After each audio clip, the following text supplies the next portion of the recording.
friend, and welcome to the 10-Minute Mind Shift Podcast. I'm your host, Janet Cagle, certified life coach, business strategist, and lover of all things related to up-leveling my life and yours.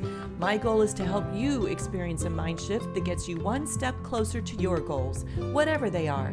My goal is not to keep you wrapped up in self-help all day, just 10 minutes. And who doesn't have 10 minutes, right? Hey friend, welcome back. I am so glad you are here. Since last week, when I shared with you all my decision to ride for my second level dressage scores during last week's episode, something has happened. In fact, it's very common that when we set our sights on something or really lean into a goal, something happens. That's what I have experienced, and it actually ties to this week's episode nicely, episode number 51, and why do things like this always happen to me? So, as soon as I put it out into the universe that I'm writing for my second level scores at the end of April, Dutch is now a little under the weather. It's nothing serious, but time is essential here, and our goals just got a wrench thrown in them. And this is a perfect example of what I'm talking about when I talk about circumstances that happen beyond our control. In this case, the circumstance is that I planned to ride for my second level dressage scores in 6 weeks, and today, Dutch is experiencing a couple of issues. Now, when things like this happen, we can look at them and say that this is bad and make it mean all kinds of things like, I guess it wasn't meant to be for me, or things like this always happen to me. The story of my life every time I plan for a show, and the truth is, I actually have several pieces of evidence that every time I plan for a show, something happens. Literally, it is true. But it's not going to be the story of my life unless I commit to the thought. When things like this happen, many people start to think things like, this is the story of my life, or I knew this was too good to be true. Or we may even go into self-pity like, why does this always have to happen to me? Are you with me, people? Are you with me? So here we are. Dutch can still work out and I can keep him fit, but a few days out of the saddle will be required. Now, that's not catastrophic by any means, but it isn't helpful either. The more I can stay riding, the more my confidence grows. So now what? Last week, I talked about the obstacles in the way are the way, and this is nothing more than one more obstacle to overcome. I made a plan for all the obstacles that my brain threw at me last week. The one I missed was, what if we miss some ride time? Then what? Here is what I want you to see. It's not about thinking positive versus thinking negative. It's about thinking intentionally. Thinking this happens every time I plan a show does not serve me, even if it's true. I can be upset and disappointed about the obstacle, or I can lean into it and decide what I want to commit to. I know that we have all heard the phrase that we are what we eat, right? But we are also what we listen to. We are also who we have in our inner circle. We are what we give our time and attention and energy to. We are what we consume in all areas of our life. We are what we obsess over. We are what we worry about, but we are mostly what we commit to. I read this poem this week by Cleo Wade, and it struck me, and here's a little bit of it. If you are committed to misery, you will always find it. If you are committed to joy, you will always find it. If you are committed to learning, you will always find something new to learn. If you are committed to staying put, then everywhere you look, you will find the same old crap. So how many times have you had the thought, this always happens to me, or this is the story of my life? The next time you catch yourself saying that, I want you to ask yourself this question.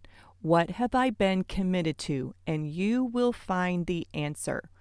When you are committed to overwhelm and anxiety, for sure you will find it in everything that you do, even if it's something that you love. When you are attached to indulgent emotions, your brain is more than happy to oblige. Why? It's easy. It's familiar. even though it feels crappy. Your brain loves easy and familiar. In fact, notice when you try to go a different route to a familiar place like work. It feels awkward to be driving so consciously to a familiar destination, but taking a different route. Your brain loves familiar and easy, even if it feels crappy. Be very aware of the story that you tell yourself about the way you are, or the way your life is, or how things like this always happen to you. That doesn't have to be the story of your life unless that's the story that you want to experience. I'm looking at this circumstance as an opportunity to grow my confidence even if I can't ride for a week or so. So do you see how this obstacle thing works? It can really be my ally instead of my adversary. It's an ally for me for sure, because I know I would not have had that idea if I had not had this goal and then had this circumstance happen. I would have always worked on my confidence in the saddle and on his back. Here's what I want you to see. When you are committed to figuring things out, you have zero tolerance for confusion. When you are committed to confidence, you have zero tolerance for letting fear take root. When you are committed to health and wellness and fitness, you have zero tolerance for the thoughts that are counterproductive to supporting those outcomes. When you are committed, your brain can offer you any thought for your consideration, but it's a no. It's like when you get married. Once you're married, you're committed to that relationship, and even though you see other people, it's a no, at least for most of us. But it's not even hard. It's like you might see another handsome fellow, but it doesn't make you want to break the commitment you have in the relationship, right? The same thing goes for your goals and your desires and the life that you want to create and live by your life by design. Put your commitment in the right thought and write the exact story of the life that you want to experience. But let me be very clear. Even when you do that, it doesn't exempt you from the 50-50 of life, right? That's not what this is all about.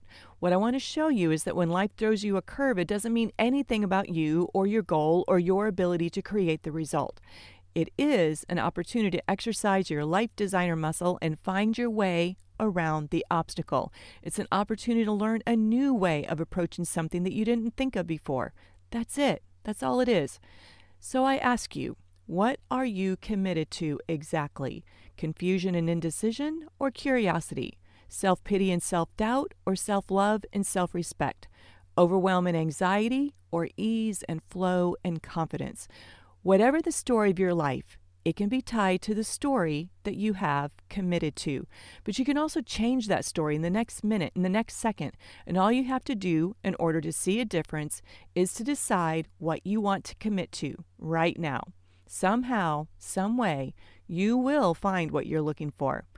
All right, my friend, that is what I have for you today. If this gave you a mind shift, let me know. Now, go have the best day ever.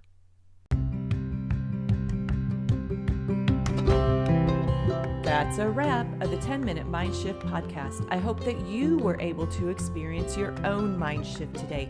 Listen, if you're ready to take this work to the next level, I highly recommend Life by Design Academy. It's my one-on-one coaching program that offers you a transformation at the speed of life.